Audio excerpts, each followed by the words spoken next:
beautiful revelation made by the Supreme Council of Hinduism on the secrets of attracting wealth. Let us now enter into the exercise and understand how we can create a magnetic field to attract wealth. First step, let us clean up the incompletions and patterns that we carry about wealth and create a right space, a powerful magnetic energy center in ourselves. To attract wealth, situations, and people that support you to create wealth like a magnetic energy center for manifesting wealth the way that you want. So let us complete with wealth. We will go into an exercise where we will dig out all of the incompletions about money. Keep writing whatever comes to your mind. The moment you remember money, does it bring tremendous pain, suffering, impossibility? All that in you. What is the emotion or energy it invokes in you? The moment you manifest, you think of money, whatever you feel and think, money is difficult, money is impossible. Unless you cheat, you can't get money. Even if you cheat somebody, somebody will cheat you. So much goes on inside about money, your incompletions with money. Just spend a few moments and let's dig out all the incompletions, beliefs, mental patterns that we carry about money and the perceptions and cognitions that we have about money. So let us spend 5 minutes jotting down all of our incompletions and incomplete cognitions that we carry about money and wealth.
So now that we have spent a few moments writing down all of our incompletions with wealth, let us move on to the next part of the exercise.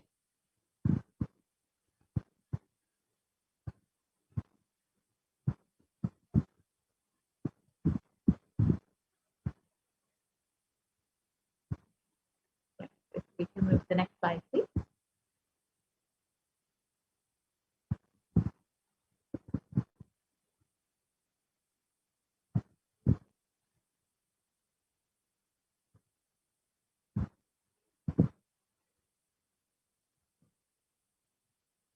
Requesting the volunteers to move to the next slide.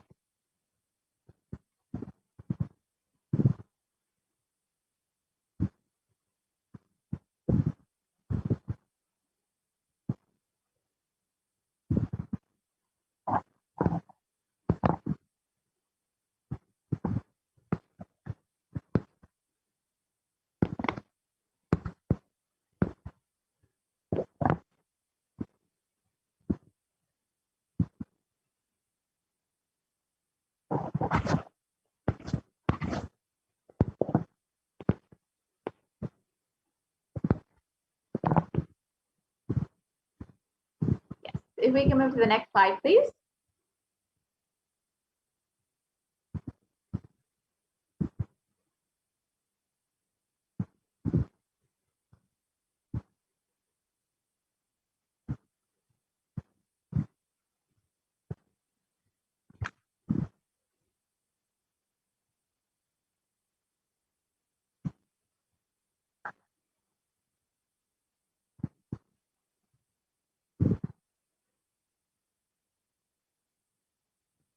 Yes, requesting the volunteer to move to the next slide, please.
Yes, if I can request the volunteer to move to the next slide, please.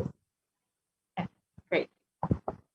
So the moment you think of money, whatever you feel and think, money is difficult, money is impossible, money is, unless you cheat, you can't get money. Even if you cheat somebody, somebody will cheat from you. So much goes on inside of you about money. Your incompletions with money, just pen those few minutes and let's dig out all the incompletions, beliefs, mental patterns that we have, the perceptions, beliefs, and cognitions we all have about money.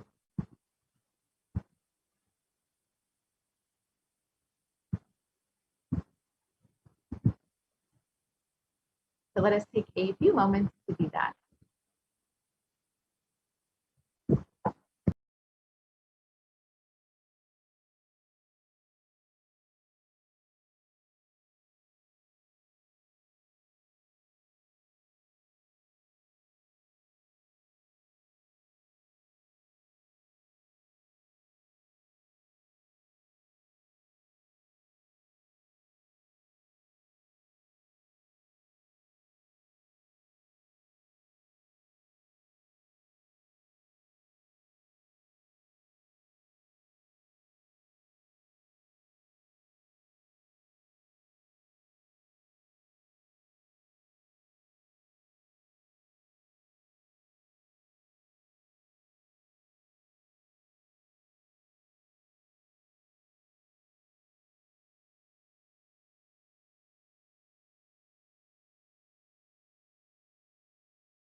now that we have penned down all of our incompletions that we have with money, let us move into the next part of the exercise.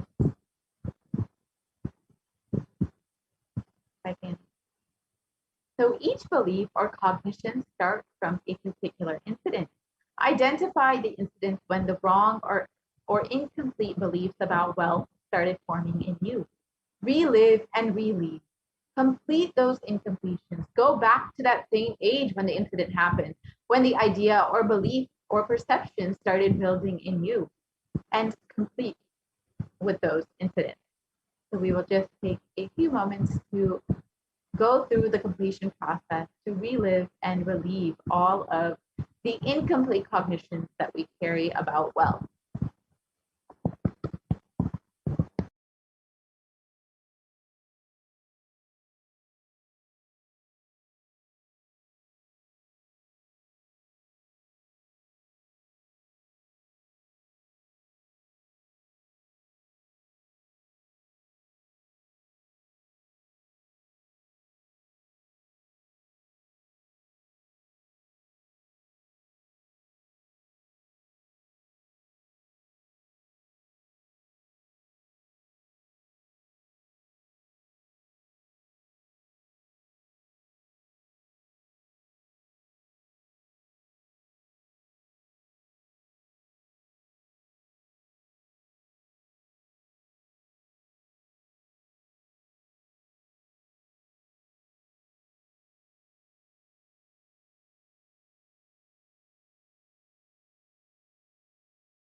Yes, now that we have completed with all of our incompletions surrounding wealth, let us move into the next part of the exercise where we will learn how to manifest wealth in our lives.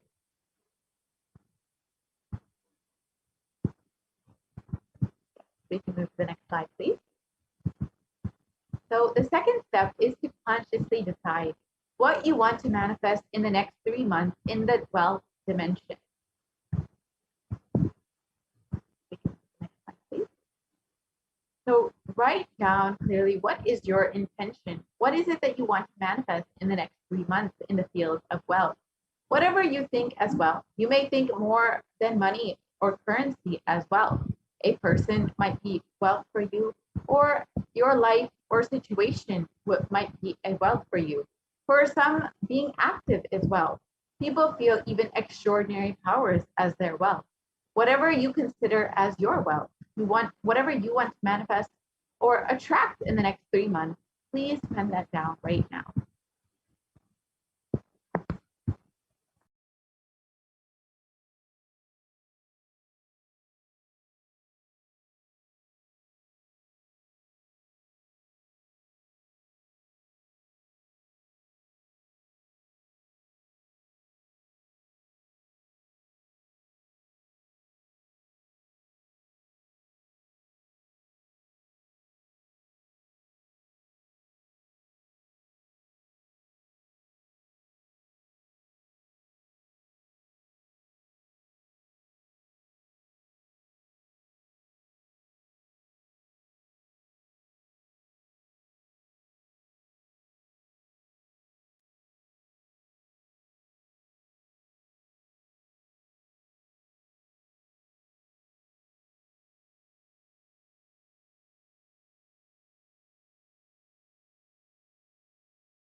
Yes.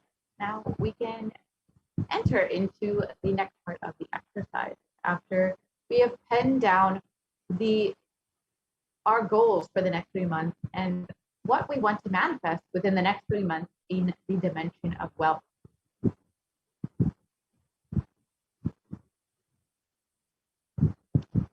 Yes, we can put the next slide, please.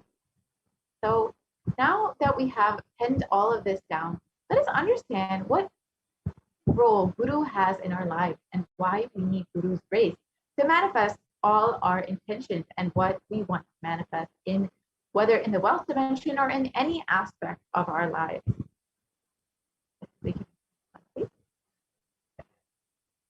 With deep devotion and oneness with Guru, you can complete all binding cognitions on wealth and manifest life with prosperity and abundance.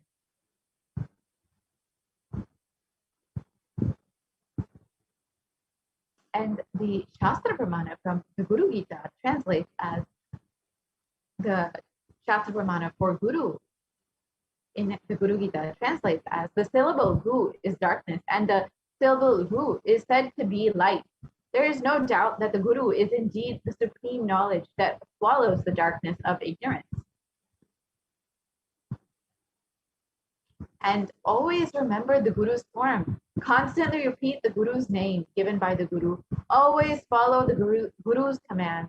Think of nothing other than the Guru.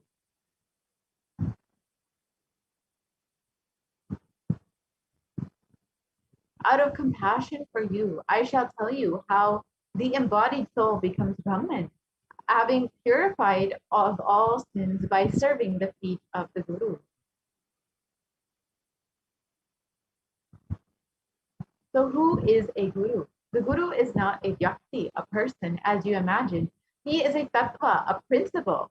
He is simply a physical representation of the divine. In the Vedic tradition, the spiritual teacher, the Guru, is said to be more important than God himself.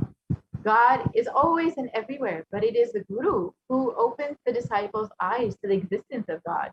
Guru is the doorway to one's own experience of the divine. Guru exists as embodiment, the manifest form of God, Paramashiva.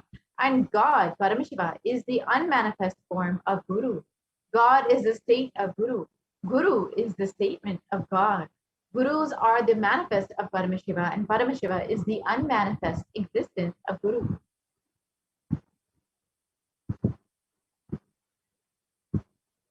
Guru Bhakti is intense, pure existential energy, which can liberate you from all known, unknown, and unnecessary delusions.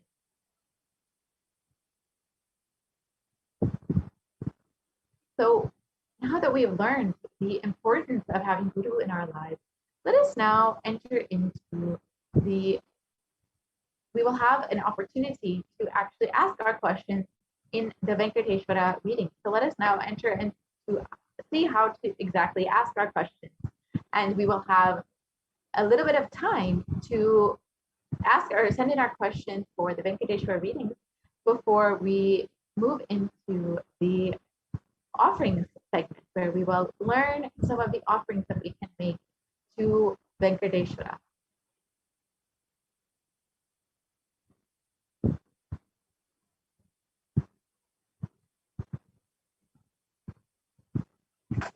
So, with the blessings of the Supreme Concept of Hinduism, Jagat Guru Mahasanidan, His Divine Holiness Bhagavan Nithyananda Paramashivam, a group of disciples have been initiated to have Sarupya of Venkateshwara, embodying the grace and form of Venkateshwara.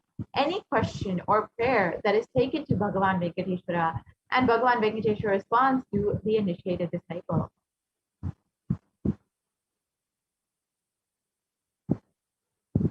So if you have any questions or prayer requests, you can submit them here at tinyurl.com/daytreadings, and you can receive the answers directly from the initiated disciples of the Supreme Concept of Hinduism, channeling Bhagavan Venkateshwara. So if you would like to take a few moments to ask your questions, you can do that right now.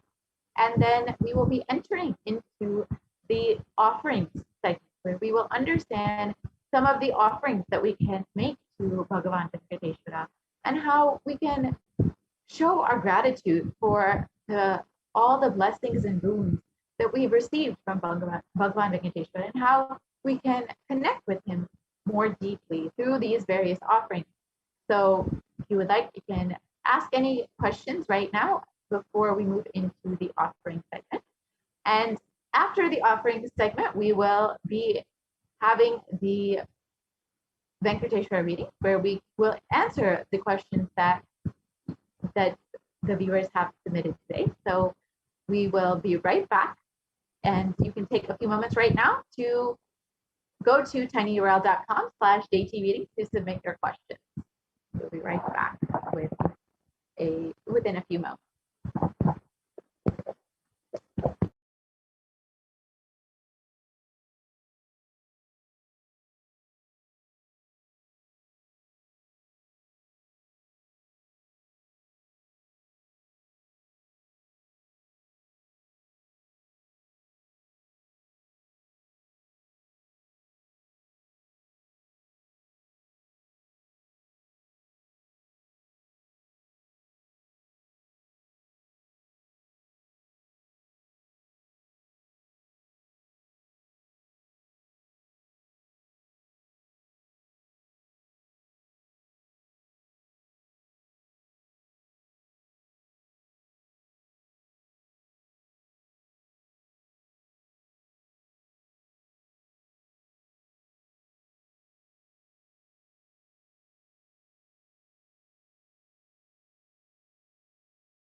Nithyanandam, welcome back to all of the viewers. Let's now enter into the next segment of today's program. Once again, if any of you would like to have the direct guidance of Bhagavan Venkateshwara, then please proceed to the link that is displayed on the slide. Then please proceed to the link that is displayed on the slides, that was tinyurl/deity readings, and you can ask your questions to Bhagavan Venkateshwara.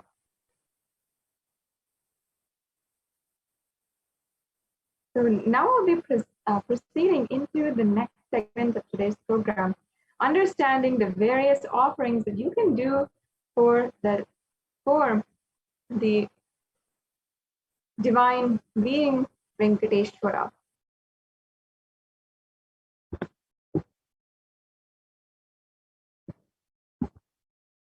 Yes, and we'll be getting those slides right to you in a few minutes.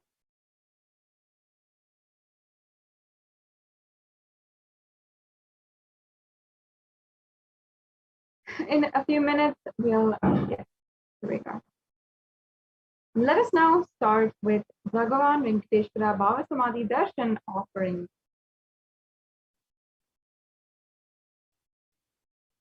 Now, the very first offering that we have is the Nilavu Draupadi. And this offering is unlike any other offerings because of its significance, especially to the devotees of Bhagavan Sri Venkateshwara. Now, before we begin, I'd like to just give a brief context for those of you who might be new or who are joining us for the first time. In the Hindu tradition, the different offerings are a way to offer your gratitude, your pure love and devotion at the feet of the divine. And you are granted whatever it is that you want to manifest in your reality. And you're simply able to manifest that without any effort from your side. And that is some of the most powerful ways that Bhagavan Sri Venkateshwara manifests through the supreme quantum of Hinduism and blesses each and every one of us. Bhagavan Sri Venkateshwara is literally making himself available to each and every one of us here. And these offerings are a way to offer our gratitude. And not only that, wherever we are in today's day and age, Bhagavan Sri Venkateshwara manifesting through the Nija Avatara, the supreme pontiff of Hinduism, is making himself available in all the different platforms for millions of people simultaneously, unlike ever before.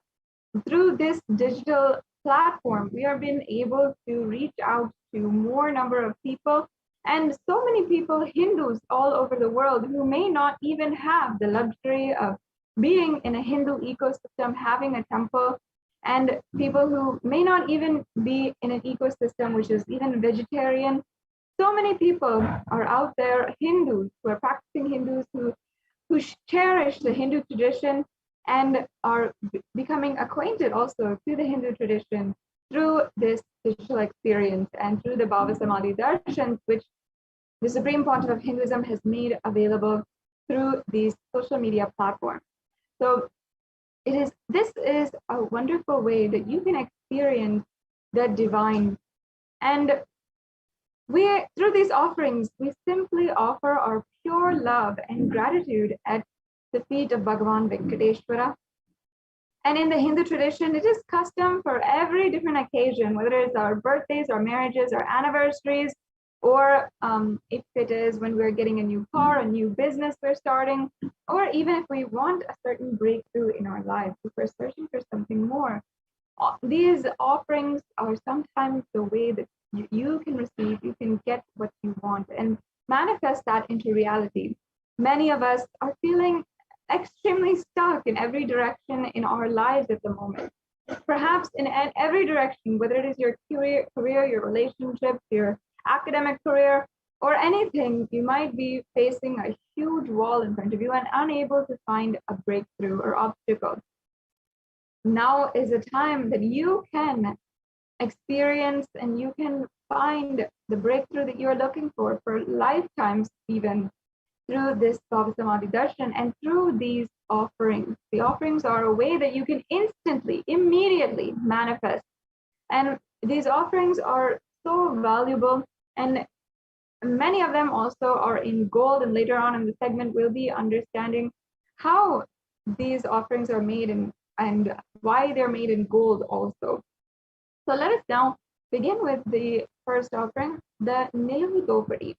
And this tradition is stemming back to the home of Bhagavan Sri Venkateshwara in Tirumala Tirupati temple in Andhra Pradesh.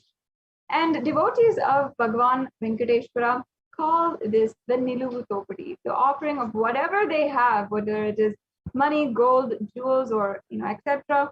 And this is the offering of whatever they have into their kundial as an offering. And they offer all of their incompletions, their baggage, their karmas at the feet of Venkateshwara. And the Supreme Pontiff of Hinduism, in this Bhagavan Venkateshwara Bhava Samadhi Darshan has opened up this blessing with his grace for the thousands of devotees to offer and be relieved from the Topadi, as directly by the Supreme Pontiff of Hinduism will be gracing us in the Venkateshwara Bhava Samadhi Darshan and accepting our offerings and liberating us from karmas and incompletion. The Niluvu Dopadi actually has a very deep significance, and especially because of how it is a way that you can offer. And it actually literally means that it's a snatching away. The Niluvu Dopadi actually means that Bhagavan Sri Venkateshwara is quite literally snatching away your karmas and your baggage, whatever it is. So we are just allowing him to do so. And this is how that breakthrough happens. That's why many times they even offer whatever they have. They just offer the whole thing, and then and they offer it at his feet and just say, Bhagavan, please take care. And the whole offering is in that context.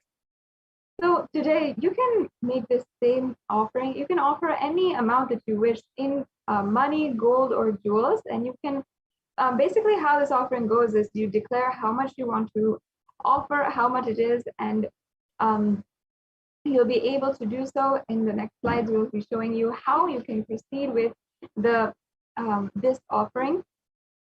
The Niluvu Dopadi is a very, very powerful breakthrough offering, which if you are perhaps facing several different circumstances where directly in the field of wealth and finances, you are facing a very severe blockage or obstacle.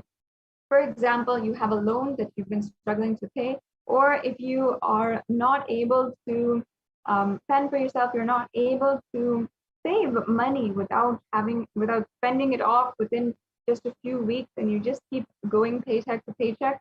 Or perhaps you're not able to find a job. There's many of you out there, especially during this lockdown, who are finding themselves unemployed, and we're not able to sustain even the economy in this current global economy status. And there's many of us like that as well.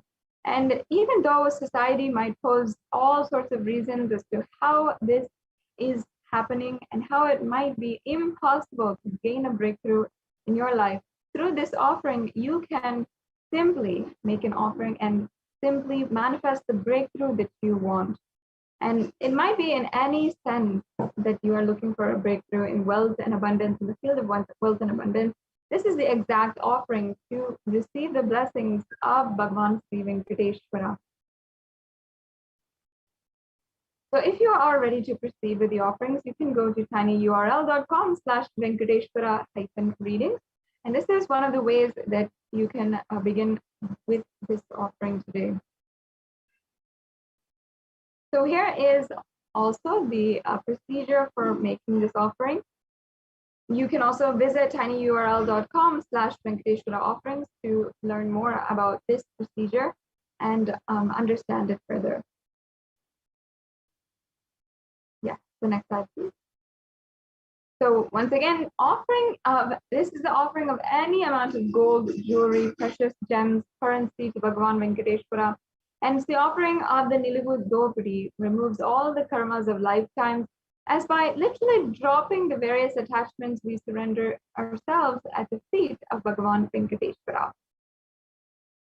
Yes, let's go on to the next offering. The next offering we have is the Sankalpa offering. And this is from the Venkateshwara Namavali Padma Puranam. And here we have the verse where it denotes Venkateshwara's all compassionate grace and his most beloved compassionate form as well. Yes, let's go on, please. So the offering of the Sankalpa is an offering of a prayer. It is a prayer that is chanted on behalf of you, and your name is even chanted during the prayer. And it literally, this a powerful mantra has power to literally bless anyone who is offering with all the fruition of your desires and the wishes that you are yearning for.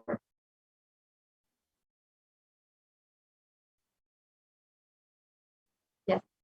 The next offering is the Swarna Ashtottara Kasu. In the Hindu tradition, there is a tradition of a sadhana or a spiritual practice of chanting the Namavali, and either the Ashtottara Namavali or the Sahasranama Namavali. So it is the chanting of either the 108 names or the Sahasranama, which is the 1,008 names of various gods and goddesses. And this is done because each and every one of the qualities of that god, that goddess, is chanted inside of us. And literally, we cherish that quality inside of us and manifest it into reality. When we cherish bad things in our life, we cherish suffering, we're continuously worrying, you will always see that that exact thing is manifesting into your reality. However, if we're cherishing positive thought currents and positive vibrations and divine qualities, then that is what we manifest into reality. So this Swarna Ashtottara Kasu is the offering of the Ashtottara Namavali, and not only that, it is the offering of the pure gold coin with each one of the 108 sacred names of Srivari inscribed into it. So as you can see, there's different levels of the offering as well. And the names that are chanted are here listed. A very, very powerful offering. We can go on to the next slide. Yes.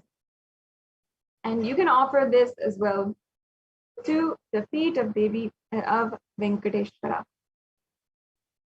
Yes, let's go on.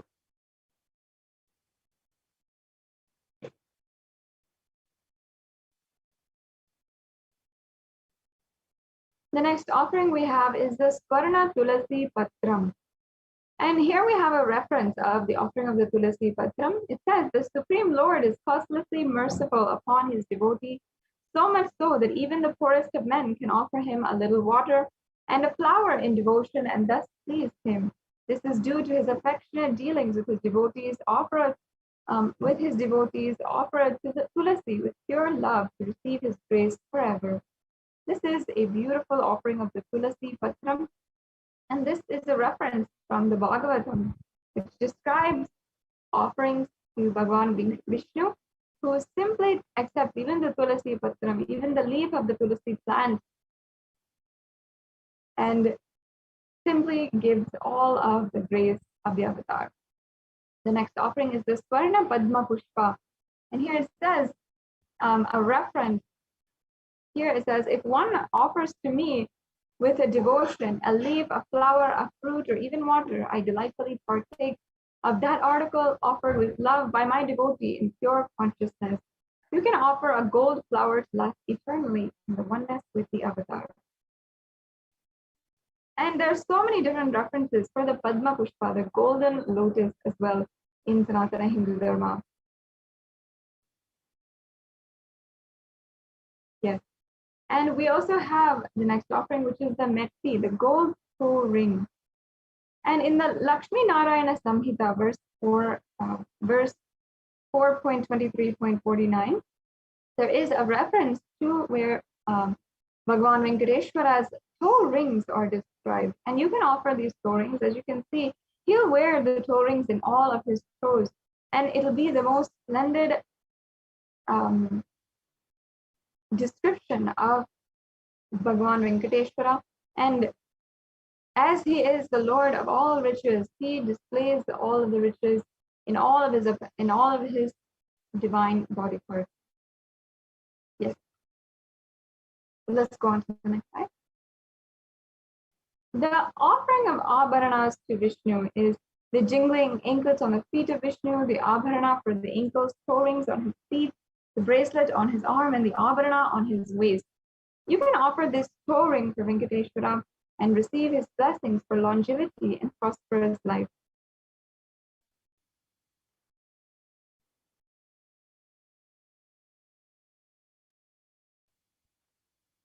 The next offering we have is the Pratyaksha Pada Puja. And we have a verse here from the Guru Gita. It says, I worship the Guru's 2 feet, which are within the reach of speech, thought, and contemplation, and which have different lusters, white and red, representing Shiva and Shakti. The next slide, please. This offering is a most precious offering, and it literally can clear your karmas to remove any obstacle in the path of enlightenment, express gratitude, and strengthen your feeling connection with the Guru. Manifest auspiciousness in all dimensions of life, health, wealth, and relationships.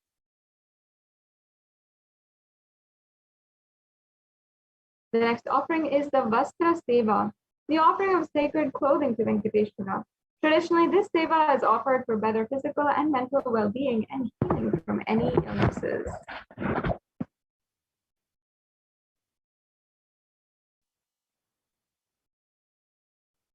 And we have the Guru Dakshina, the next offering, which is a tradition.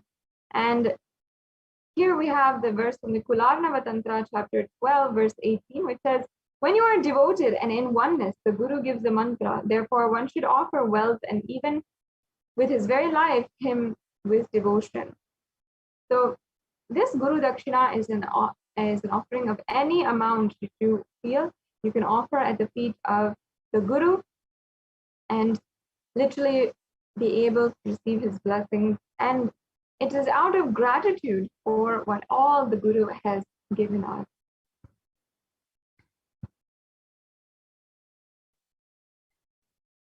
We have the next offering here, the E-Hundi offering, the general donation. And you can see actually the way that when we go to temples as Hindus, we always know that we offer a few coins in the plate of the pujari, the arati plate of the pujari, or in the hundi. And that is a part of our tradition.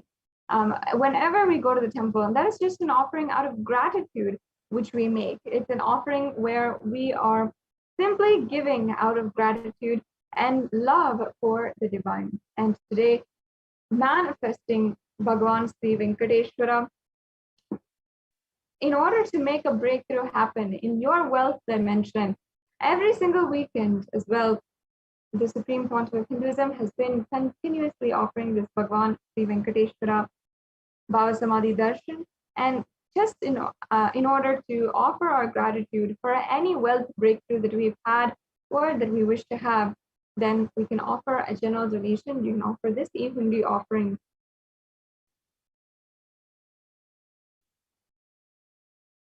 Yes, so here we have a summary of all the different offerings. We have the E-Hundi offering, which again is any amount which you wish.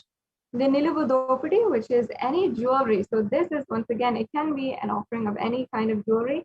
And again, it is a very auspicious offering and very special to Bhagavan Sri Venkateshwara. The next offering we have is the Sankalpa chanting. And then we have the Swarna Ashtottara Kastu, the Swarna Tulasi Patram, the Swarna Padma Pushpam, the Metti, the golden toe ring, the Pratyaksha Pada Puja, and the Vastra Seva. So as you can see, we have many different offerings, and there's no need to ever feel that you are perhaps insufficient or incapable of making any kind of offering, because we have offerings of various levels. And also we have options if you want to make a substantial offering and you really want to offer something which might be out of your scope as on now, you can still start to manifest this offering and work towards it however you want, and still take a step today to make this offering.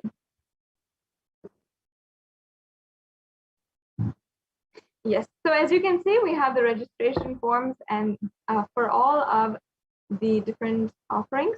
So if you, I request now if we can go over and just see these links.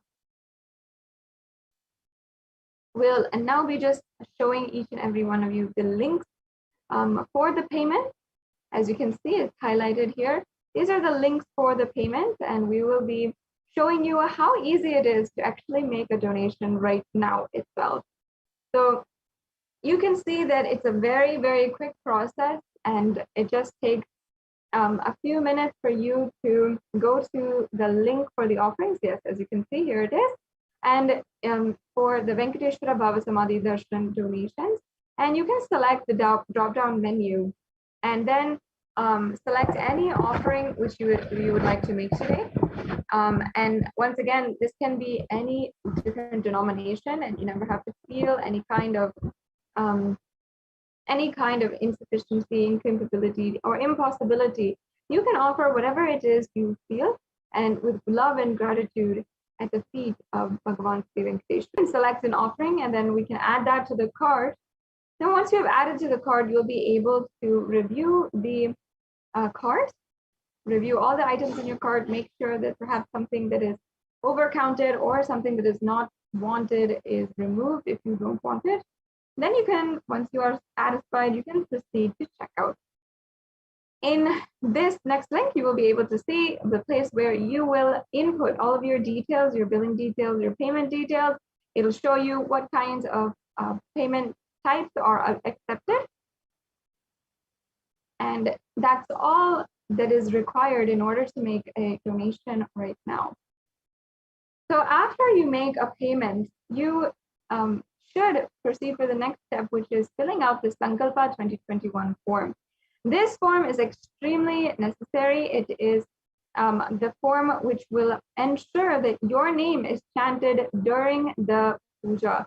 So in this form, you're going to have already paid for the puja, and then you're going to have to fill out your payment order, and then you're going to see that the form asks for your name as well as the names of the people on behalf of whom you are offering the puja today.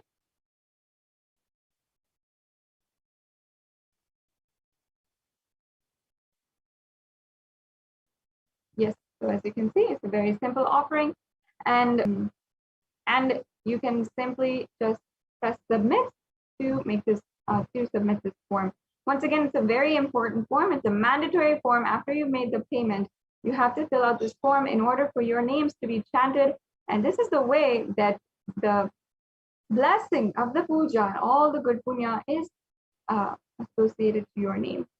So next, also, if you are interested in making the offering today, perhaps you might not be ready to make a payment, but you are interested and this has piqued your interest, I request each and every one of you who relate to this, go to the Bhava Samadhi Darshan registration form. And here you can see the form. This is what it looks like. Again, this is a very quick form, just a few questions, and you can also declare what offering you would like to manifest as well. And that's it for this process in making sure that you are making your intention. Even if you perhaps cannot make a payment today immediately, then I highly suggest that you go ahead and take the first step in making an offering. Because of course, I'm sure every single one of you wants to make an offering today. And you'd like to, even if at some point want to manifest that ultimate surrender and oneness with the avatar. So we have another option also, the e-hundi offering. And this offering is through the YouTube Super Chat. So I request if we can show the viewers that. The YouTube Super Chat is a new feature, or I say relatively new feature on YouTube, where in the live chat option, if you are a member of Kailasa's HDH Nithyananda YouTube channel, then you can make a donation. So as you can see, this is the live feed coming from YouTube. Many of you are subscribed there. And first of all, you have to be a member to join. So next to the channel name, you're going to see Kailasa's SPH Nithyananda channel name, and then you're gonna press join. And once you have pressed join, please go to, you can be able to see the $sign, yes, as you can see in the right-hand corner. And then you can press on super sticker or super chat. And if you press on super chat, you can adjust the amount that you'd like to donate. You can donate with credit card, PayPal, or with debit card today. And it has slightly flexible options for anyone who wants to make a payment. And another thing is, another beautiful offering you can do is a sticker that you want to offer. So if there's a live darshan going on, or during the live darshan, you can always send your love through a very precious sticker that we have here in order to make an offering. So as you can see, this is the way that you can make the offering. And thank you so much to all of those of you who have donated and who are donating right now. And this e-hundi offering is a very beautiful offering to offer your gratitude at the feet of Bhagavan Sri Venkateshwara. So once again, now we'll be proceeding into the next segment in today's program.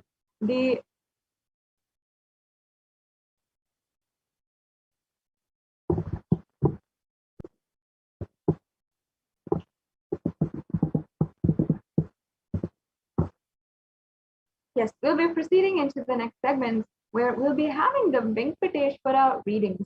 Now, as we just previously had introduced, the Venkateshwara readings are a way that you can literally ask for the blessings of Bhagavan Sri Venkateshwara, who is manifesting through a disciple of the Supreme Pontiff of Hinduism, initiated disciple of the Supreme Pontiff of Hinduism, to manifest Bhagavan Sri Venkateshwara himself, directly connect to Bhagavan Venkateshwara, and answer the prayers of devotees, and literally bless them with any of the blessings that they want, whether it is a breakthrough in their financial career or anything that has to do with wealth and abundance in their life.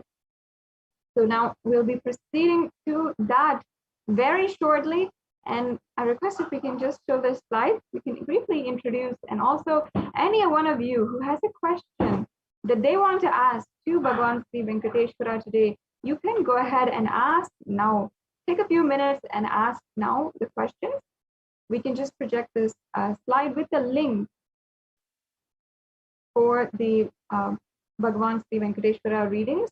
And in that link, if you follow this link, you will be able to ask your questions in this link. And in just a few minutes, we will be proceeding on and starting the Venkateshwara readings, having the live darshan of also Sri Ananda Venkateshwara from Nithyananda Paramashivam Devalaya, who is the consecrated deity of Venkateshwara, which the Supreme Pontiff of Hinduism himself carved and also consecrated personally in the Nithyananda Paramashivam Devalayam in Adi Kailas Sarvagna Peetham.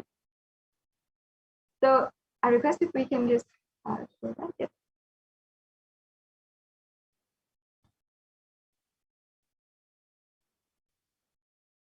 So as you can see, this is the link for all of you who want to ask a question directly to Bhagavan Sri Venkateshwara today.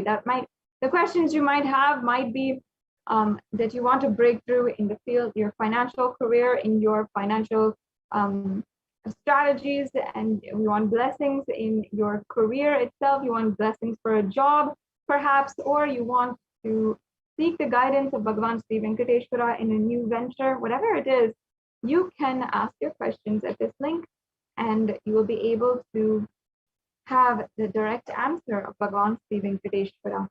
So there is a brief video in the next slide. Let us now watch that video of, as we are preparing for the Bhagavan Venkateshwara readings, let's watch the darshan of the Supreme Pontiff of Hinduism and Venkateshwara.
Narayana Govinda Keshava, ನಿತ್ಯ ನಾರಾಯಣ ಗೋವಿಂದ ಮಾಧವ, ನಿತ್ಯ ನಾರಾಯಣ ಗೋವಿಂದ ಕೇಶವ, ನಿತ್ಯ ನಾರಾಯಣ ಗೋವಿಂದ ಮಾಧವ, ನಿತ್ಯ ನಾರಾಯಣ ಗೋವಿಂದ ಕೇಶವ, ನಿತ್ಯ ನಾರಾಯಣ ಗೋವಿಂದ ಮಾಧವ, ನಿತ್ಯ ನಾರಾಯಣ ಗೋವಿಂದ ಕೇಶವ.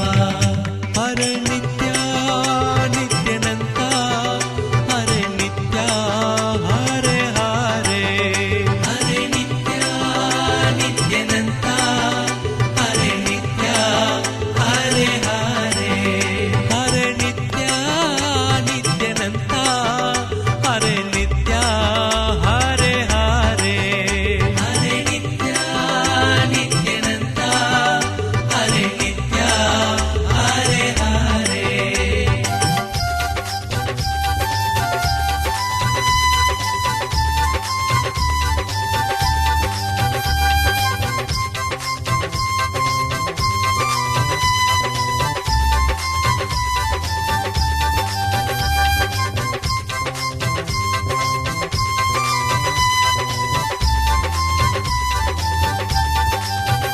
ನಿತ್ಯ ನಾರಾಯಣ ಗೋವಿಂದ ಮಾಧವ, ನಿತ್ಯ ನಾರಾಯಣ ಗೋವಿಂದ ಕೇಶವ, ನಿತ್ಯ ನಾರಾಯಣ ಗೋವಿಂದ ಮಾಧವ, ನಿತ್ಯ ನಾರಾಯಣ ಗೋವಿಂದ ಕೇಶವ, ನಿತ್ಯ ನಾರಾಯಣ ಗೋವಿಂದ ಮಾಧವ, ನಿತ್ಯ ನಾರಾಯಣ ಗೋವಿಂದ ಕೇಶವ, ನಿತ್ಯ ನಾರಾಯಣ ಗೋವಿಂದ ಮಾಧವ, ನಿತ್ಯ ನಾರಾಯಣ ಗೋವಿಂದ ಕೇಶವ. ಹರೆ ನಿತ್ಯ ನಿತ್ಯನಂತ, ಹರೆ ನಿತ್ಯ ಹರೆ ಹರೆ, ಹರೆ ನಿತ್ಯ ನಿತ್ಯನಂತ, ಹರೆ ನಿತ್ಯ ಹರೆ ಹರೆ, ಹರೆ ನಿತ್ಯ ನಿತ್ಯನಂತ, ಹರೆ ನಿತ್ಯ ಹರೆ ಹರೆ, ಹರೆ ನಿತ್ಯ ನಿತ್ಯನಂತ, ಹರೆ ನಿತ್ಯ ಹರೆ ಹರೆ.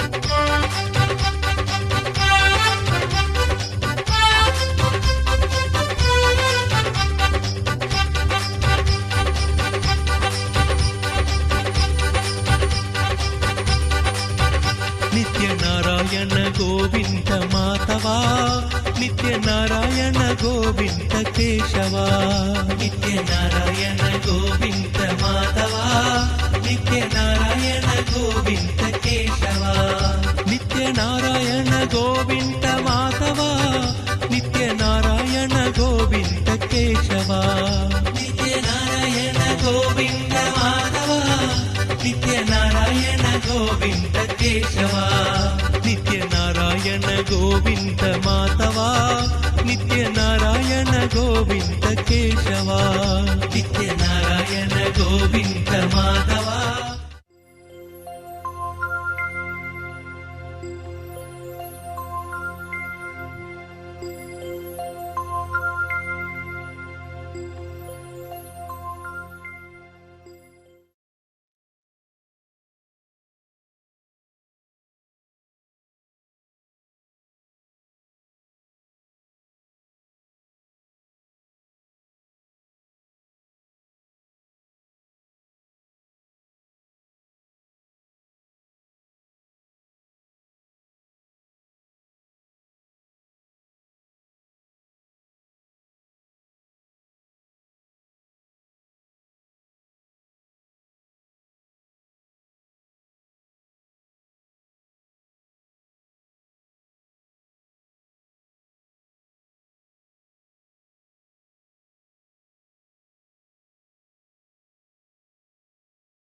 What I mean by the word e-Kailasa, listen intensely. Enlightenment ecosystem, literally enlightenment itself, in your own home, wherever you are. If you cannot come to Kailasa, it's okay. Kailasa can come to you. Kailasa coming to you is e-Kailasa.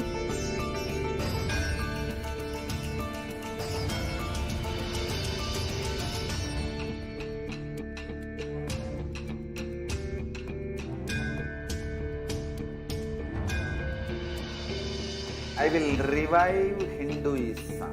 I am a Hindu revivalist, not by any revolution, but by evolution.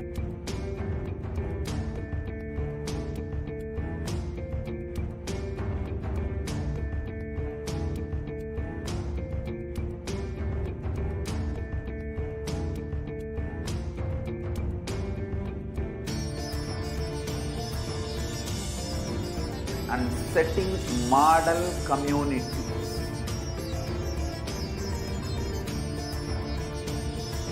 Kailasas, enlightenment ecosystems, Sarvanya Pitas all over the world.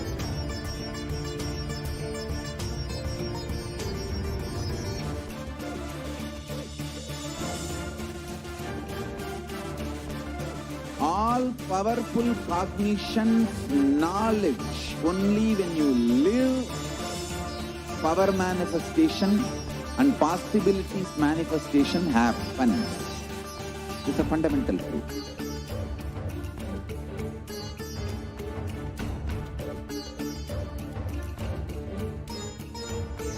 Hinduism cannot live exclusively as one sampradaya. No. All sampradayas of Hinduism is an ecosystem.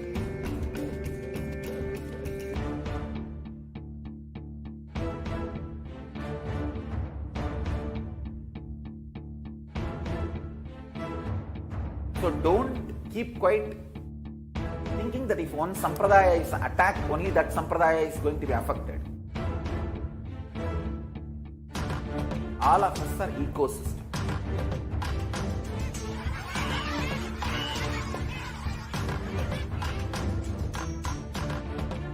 I invite all of you to get involved and enjoy Hinduism by the principle of Dharmo Rakshati Rakshitaha. When you protect Dharma, Dharma protects you. We will make the whole planet flourish spiritually. The spiritual prosperity will happen to the whole planet. We all have to coexist together.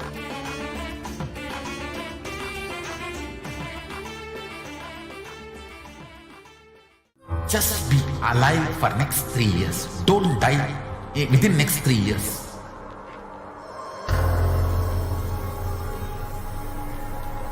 Just don't die within next 3 years. Be alive. Somehow be alive. I'm working sincerely. I will reach you somehow. Somehow I will reach you. It's my commitment to humanity.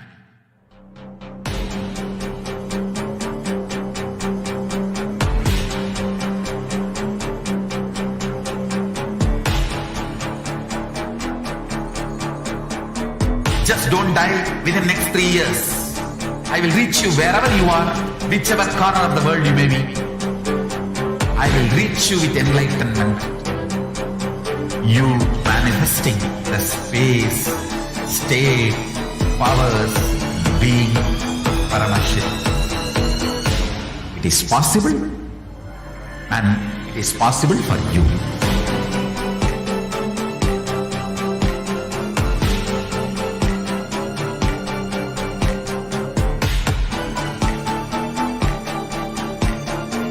Paramashivoham will reach you with enlightenment science. I know he is going to do the job. Just be alive for next 3 years. Nothing else.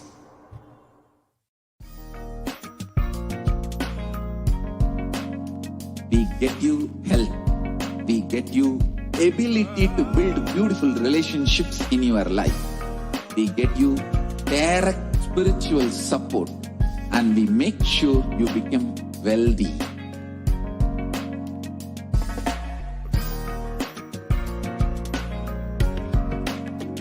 We won't stop giving you just good life. We will literally not stop till you live enlightened life. Manifesting the state of Paramashiva, space of Paramashiva, powers of Paramashiva, being of Paramashiva.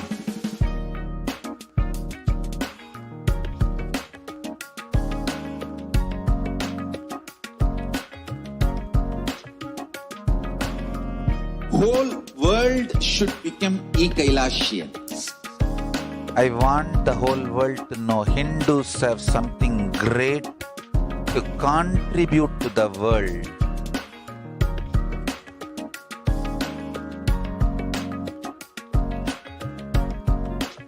We have something great to contribute to the world. Let us do that.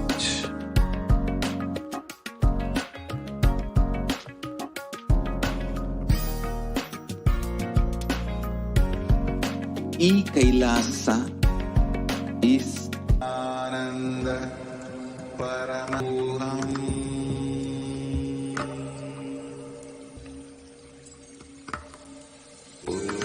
Nithyananda Paramashivoham.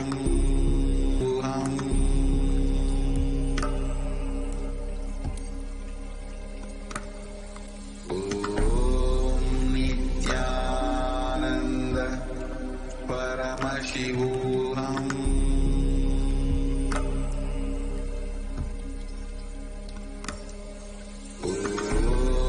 Nithyananda Paramashivoham.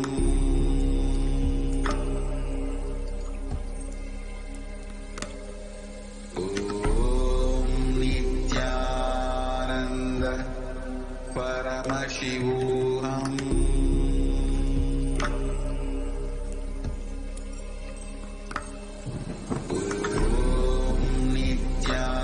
Nithyananda Paramashivoham.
Nithyanandam.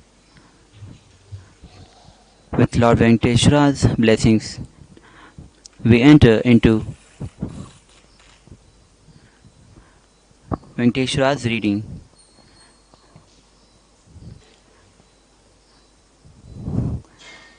The first question